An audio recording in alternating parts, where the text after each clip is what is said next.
Hey everybody! Welcome back to episode 5 of this week's Scramble. This week, what are we talking? We're still talking Halloween movies. Spooky season. Spooky season. I'm really excited for Halloween to be done. I never thought I'd say that.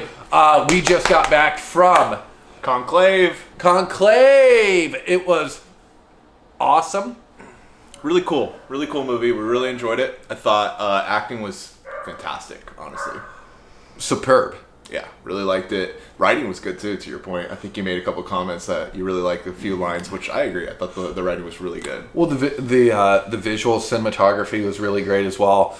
There's a scene where they're all walking. You know the one I'm talking about. Yeah. With the white umbrellas, the red contrast. Yeah, I made the comment, like, this is such a cool shot. Yeah, he made the comment in the movie, and then I stole it for the actual podcast, and you're going to think it's my idea now. There we go. Hey, that's what this podcast is all about. My ideas, and he's stealing my good ideas and taking credit for it. So that's our friendship in a nutshell. Yeah. Backdrop of the movie. The Pope has recently passed away. They now have to move into Conclave. However, something doesn't feel right in the passing of this Pope. So it is almost like kind of a mystery thriller. I said a lot of turns, a lot of twists and turns. Mm-hmm. I said it kind of felt like House of Cards, but within the church and without the murder and all the like weird crap. And it's really cool. I mean, the plot and like the scenes are really cool because it all really took place in like the 16th chapel. Sistine Chapel. 16th Chapel. The Sistine Chapel. Which have you ever seen The Breakup? That's what Vince Vaughn calls it. If Michelangelo, his first 15 chapels, but he goes, guys, how about you grab a paintbrush and you can help me finish this one? The whole 16th thing. Jewish, Catholic. Yeah, there you go. He's not going to get it. No. So I went into this whole thing. He's learning as we go. I didn't even know what conclave really even meant. I didn't even know the process, which is cool. Yeah. I mean, that was cool, though, that they made a whole movie about this, because, I had no idea about anything. I mean, I'm sure you'd even know how they even process. Yeah, I don't know how we do it in my Catholic religion. Oh, man. Yeah, it's really cool. It's a great glimpse into... I really, the end of the day, you would think, within religion, within trying to do what's best for people, there wouldn't be politics, but it goes to show politics is there's a lot of politics every day. Some really great lines, some really well written moments in the movie that I think will resonate with you regardless of if you're a religious person. Yeah, really, there was not really even religion really part of it. Yeah. I felt like there was a lot of other themes that were beyond the religion in the movie, right? What was the one that you really want to touch on? It was one of the lines in Conclave that was really, I felt, hit society where we go back and forth all the time now is, in order to be a good person, you have to be almost morally pure, idealistically pure, and that is not the case. There's a difference. It's the thing. There's a difference between being Hitler and just being someone who has made mistakes and is human and may not hold the same views as you, but that doesn't mean they're wrong. It doesn't mean they're right. It just means... they're not evil either. Yeah, we're all trying to get to an idealistic future, but everyone has a different idealistic way of living in this world, and I thought that was really great. Yeah. But also talking about the aspect of diversity not only in the church, the parallel is the church, but the parallel is our world. Our world is our church, and our strength is diversity, but also at the same time, not being so certain that you're right and someone else is wrong. Yes. Becoming curious again. So, really great message. Look, we got a lot to talk about. Go and see Conclave. It's out this weekend. Great movie. I'm ready to give my score. Jacob? I thought around I think I landed on a 3.8. I thought, honestly, really good movie. Out on the theaters, good reason to go out to the AMC. Use your pass. To Nick's point, had a lot of great moments, a lot of good scenes, and the acting was really top notch. So I don't know. I'm going with a solid 4. I'm a sucker for anything that kind of deals with Catholicism and the church. Yeah. I just think I think it's such an interesting touch point, regardless of how you personally feel about it. I think it is always very unique to dive in, regardless of the religion, and find the elements of it that can be good and very uplifting, while also at the same time looking at, there's a great line in Angels and Demons. God is not flawed. Whether or not you believe in God, that's your own deal. I'm just using it as a reference. God is not flawed. Religion is flawed because man is flawed. There you go. Moving on, Jacob. This is going to be a funny movie. Go to church. This is going to be a funny movie. So the other movie I saw, literally, I think it was 2 days ago. And this movie's been out for, I think, a month now. It was... what movie was that, Jacob? It was called The Wild Robot. And it was it was a cartoon, basically. Tell the people about Wild Robot. So, I won't see it. I decided to see it because my girlfriend really wanted to see it. So I'm like, why not? I have the AMC pass. We talk about this all the time. You get to go 3 times a week. This was one of my 3 times. It was really about this robot that basically was on a cargo ship, and that just got... The cargo ship crashed, and this robot crashes and lands into an exotic island. And the island had just animals, and basically the robot just decided to learn all the animals, like, how they communicate, and how they, how they live their lives. Right? Oh, so it's not like it's robot in the wild. Yeah, it's basically a robot in the wild, and befriends a fox, and actually saves a little a bird. I think it was which bird was it? I can't remember what bird, but just basically saves like a baby bird, and the bird kind of be like a mother to the bird, and teaches the bird how to fly, teaches the bird how to swim, and eventually the bird migrates south and leaves the robot. And I don't know, it was cheesy, but it really reminded me of like WALL-E. It was okay. Whatever. Okay. I give it a good 2.8. 2.8 locked in. Actually, let's hold on. Check that. That's locked. You said 2.3.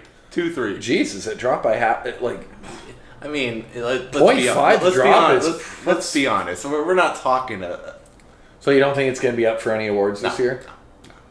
Anything you want to say to the people who put a ton of time into that movie? Hey, I appreciate it. Enjoy my money. How were the visuals? Visuals were great. Hey, I actually like the music too. I thought the soundtrack was great. And so good experience. Hey, if you're someone that you're with that really likes that type of stuff, hey, go and watch it. Why not? Hey, just floats your fucking boat. Yeah, just support the theaters. That's all we want you to do. Just support them. What else did you see?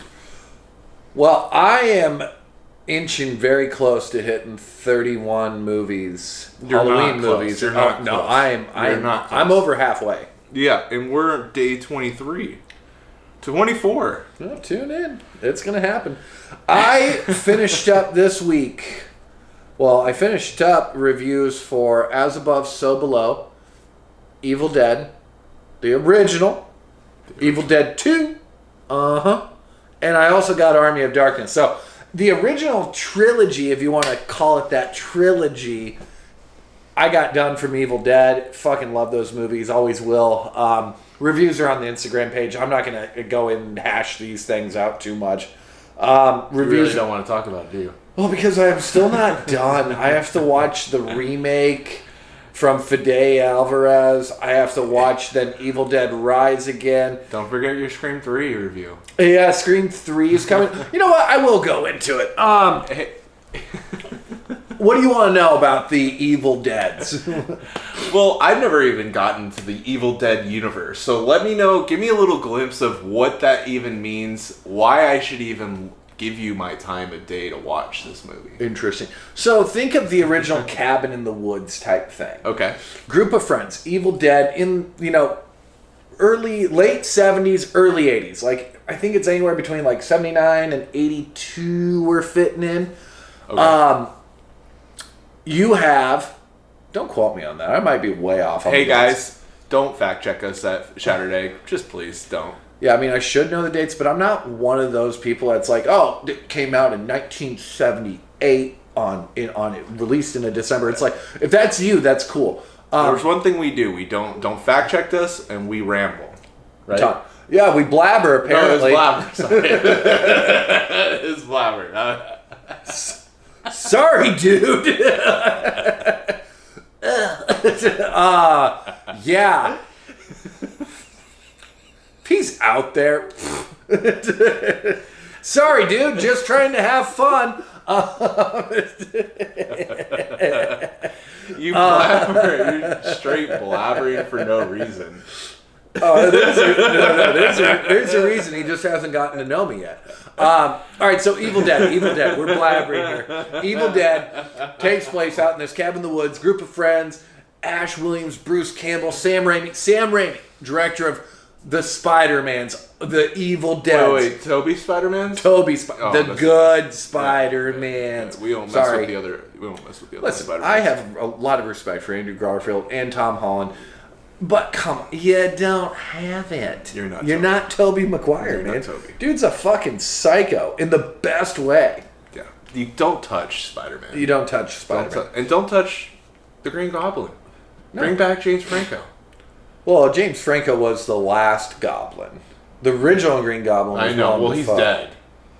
Willem Dafoe's not dead. No, well, he's dead in the story. Oh, well, so is Harry Osborn. I guess the third one he died. He dies too. He's gone. Oh man! So remember the third one? How bad that movie is. The Sandman at the end. He just. Yeah, I didn't understand the Sandman. They did. Well, they had 3 villains in it. Remember, everyone was like, "There's too much going on." And then they had technically Venom. Yeah, they did. They technically had Venom there. Topher Grace was Venom. The blonde dude, right? Yeah, Eric from that 70s show. Yeah. Love Eric. He's a good actor. Anyways, we got off track. So Evil Dead, we're coming back. Evil Dead takes place out in the woods. There's this book that they come across down the cellar called the Necronomicon, and it's a book of it's like a book with a bunch of like Sumerian ancient texts, bunch of spells, everything. But there's also a tape recorder down there. So what do these kids look at? They see a book bound in flesh that looks really creepy, a tape recorder, but it's like press play. Yeah, they press play. Of course they do. Press play. Make the chant. Unleashes evil out in the wilderness. Ash's sister in the film, she's kind of a fucking weirdo or just very hypertension. Well, she goes out in the woods and she gets raped by a tree.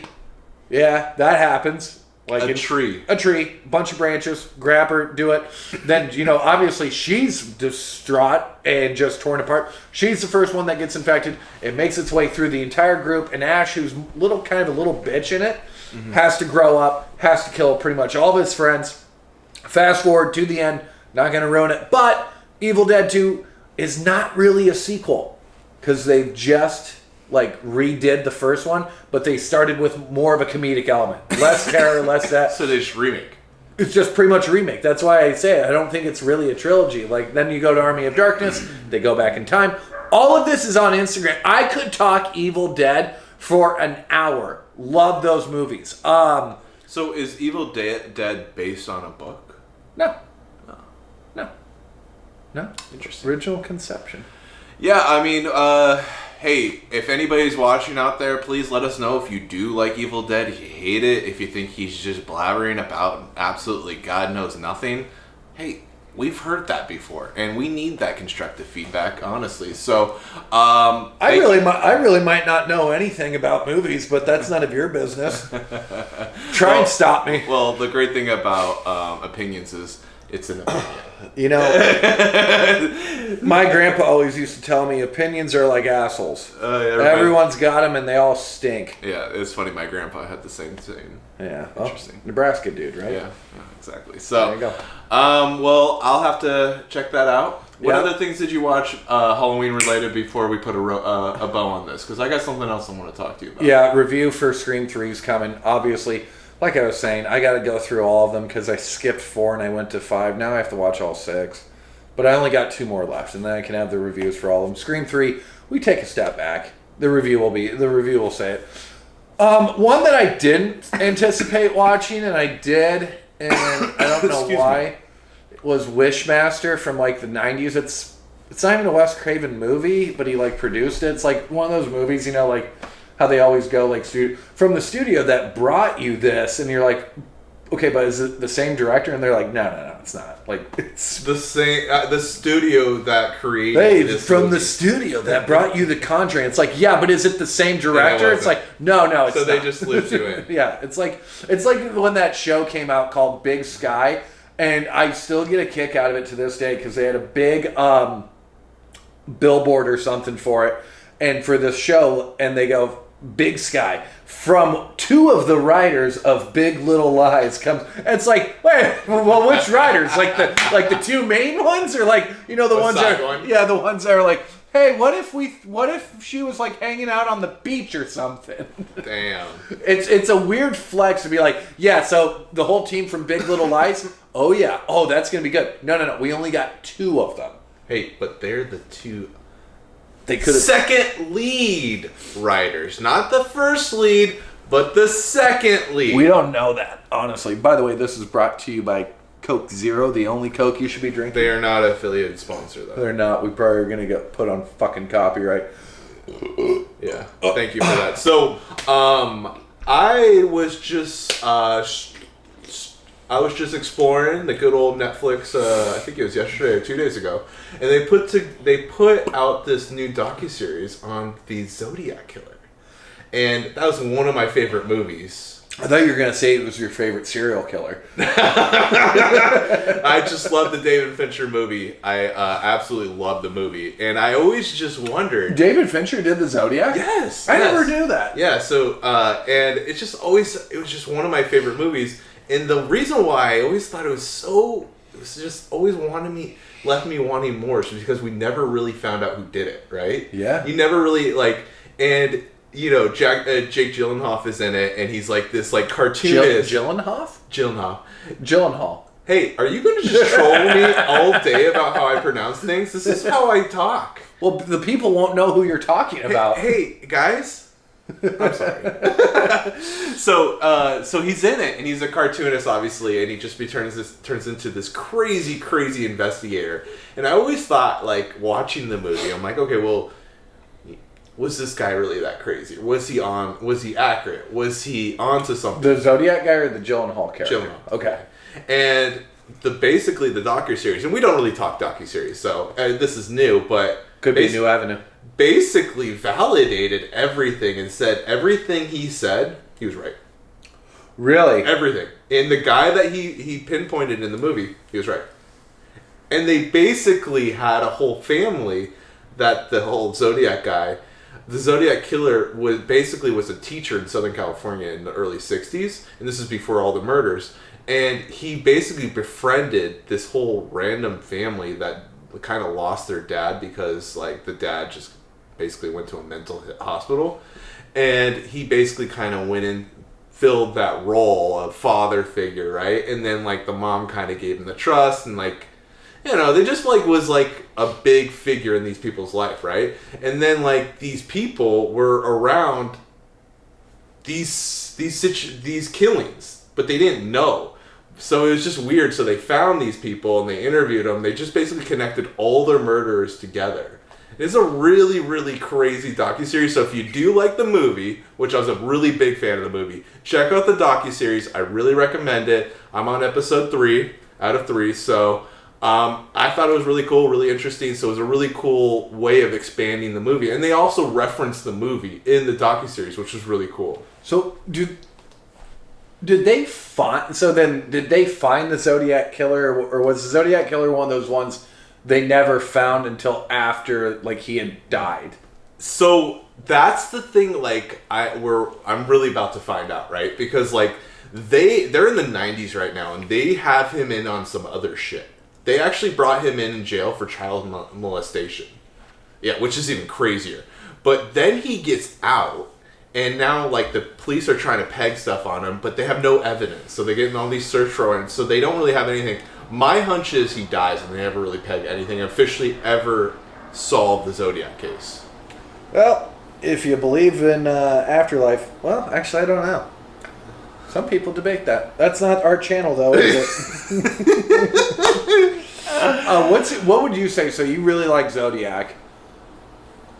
Like, what's your big... Because you're a big serial killer guy. Like, you love serial killer stuff. Yeah, I'm a big serial killer fan. Yeah, I mean, 7 is my favorite. That's what I was going to ask. But he's not necessarily a serial killer, is he?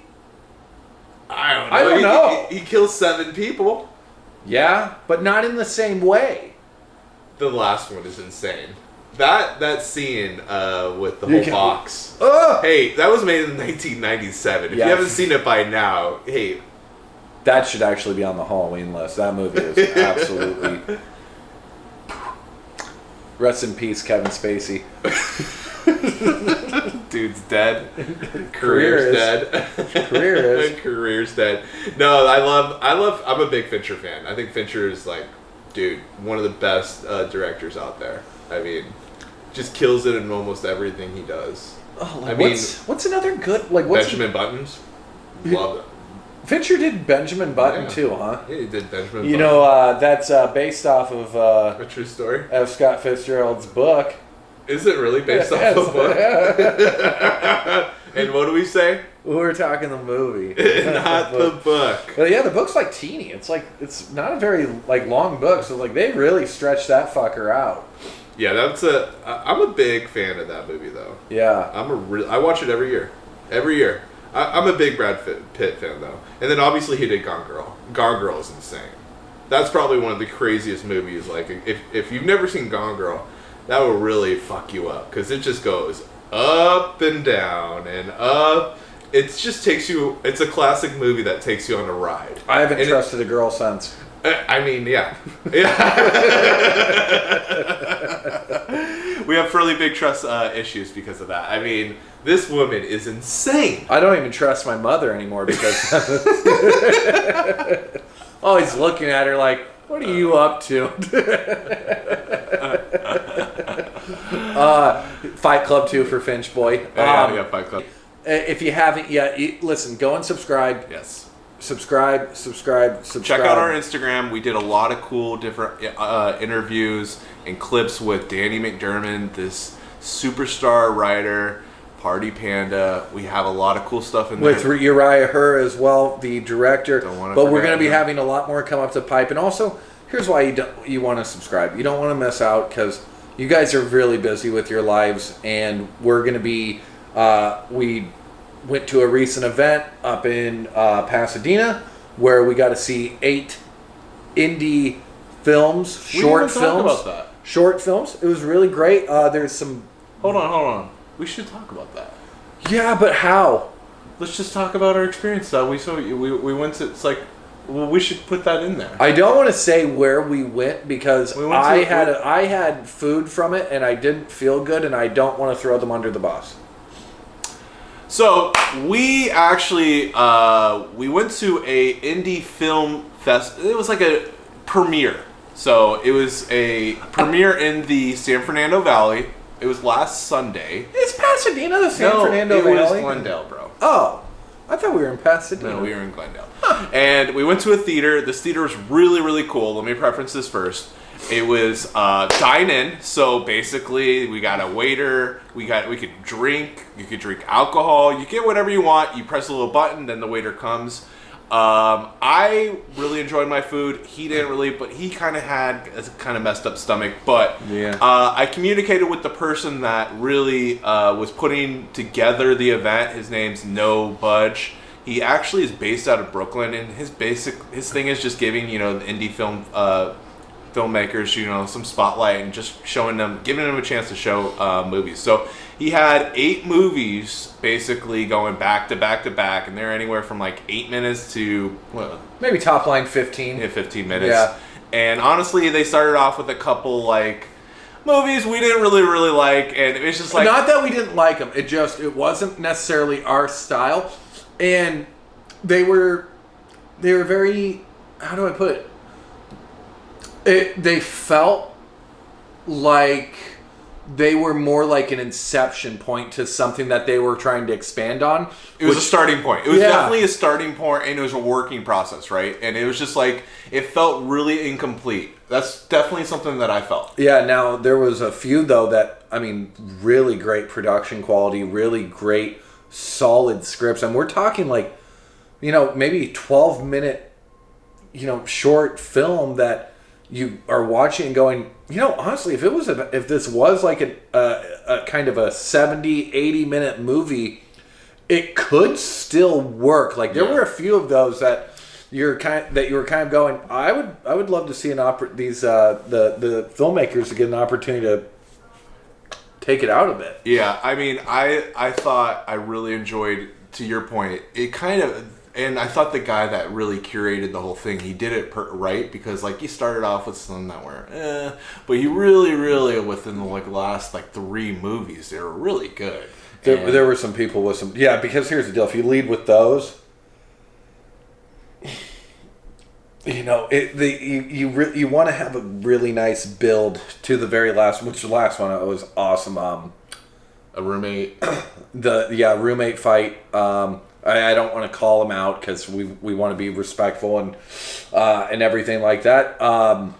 Still, I thought it was really cool because as we're kind of jumping into this whole thing of writing shorts and wanting to produce this, and it really opened my eyes of just saying, hey, let's just do it, man, in an arena, right? And it's just like, let's just start writing more, and let's start just jumping out and doing some productions, and whether it's 5 minutes, 10 minutes, we're going to be trying to do some experimental things, so be on the lookout with that stuff.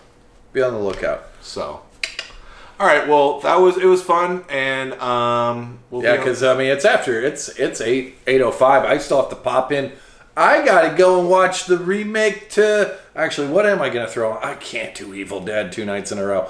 I'm gonna throw on tonight and have a review for you guys on. You know what? Let's fucking do it. Let's party tonight. Party time. We'll have a review for you. Dawn of the Dead. That's what we're going to go with tonight. Jacob, what are you going to do for my review tonight? Sure. Well, I wanted to finish the Zodiac thing, but now that you're putting a little more pressure on me, so Nick's been really, really harassing me about my lack of reviews, and I'm sure you guys are really wondering, where are my reviews? And I've had people say, I think there's only one guy doing this, and let me rest assured, there's not one, there's 2. And guess what? If there wasn't me, there would be nothing, because this thing was built with 2 people. We're kind of like the Substance in a way. You got to remember that we are one. But if I'm doing all the fun shit and you're just like sitting at your place and eating chips and feeding your fucking mouth. Hey, let's not forget who's going to Chicago and maybe New York too. That's business. Oh, also we bought some tickets to Sundance, which will be really, really fun, and we're gonna do some great reviews and great videos from Utah. Fuck me, we might be able to go skiing up there. We are definitely going skiing. Yeah, we're going skiing. And hey guys, maybe we can meet some of you out there, do some live interviews, and I know they don't really drink, but we can maybe sneak in a drink or 2. No, they do drink. They do drink in Utah. Just not on Sundays. No, I mean, well, yeah, if you're going to want to drink on, and also they're very strict on their pours. That's what I learned. So Sundance, I'm really excited. I've always wanted to go my whole life, and ever since we kind of kickstarted this whole media company, we were like, hey, let's go to film festivals, let's meet new people, let's meet new film makers, let's get inspired. We might. The Milan Film Festival sent us tickets. Yes. But they said we'll send you tickets, but then when it's like, hey, when is it? So Milan, we might be in Italy, we might be going international, folks. And could you imagine? No, I know over there and watching a bunch of movies in Italian. I was just gonna say in Italian. They just bring 2 Americans. Well, what's great is that you'd be like, "Hey, are any of these going to be in subtitles?" And they're like, "No." Oh, actually, we might be doing this. The event will take place from September 6th to September 8th, 2025. Ooh. Hello. Should we be in Italy? We'll see. Milano. Milanovic. The problem is if we go to Italy, we may never come back. Hopefully. Yeah, so. All right, well, cuties, that's your coin time. Yeah, you can take it. I don't know. Fine. I felt like that was weird. You didn't like it, did you? I hated it. I hated it. Yeah. That's your All right, cuties. Here's the deal. Thank you all so much for those of you that are tuning in and made it to this point. If you did make it to this point, come on, give it a subscribe. Then go to the Instagram page. Give us a follow. If you like this content, if it makes sense. If you hate this content too, you know who I'm talking to. Come back. I'll keep on blabbering. Till next time, guys. See you later. Bye, guys.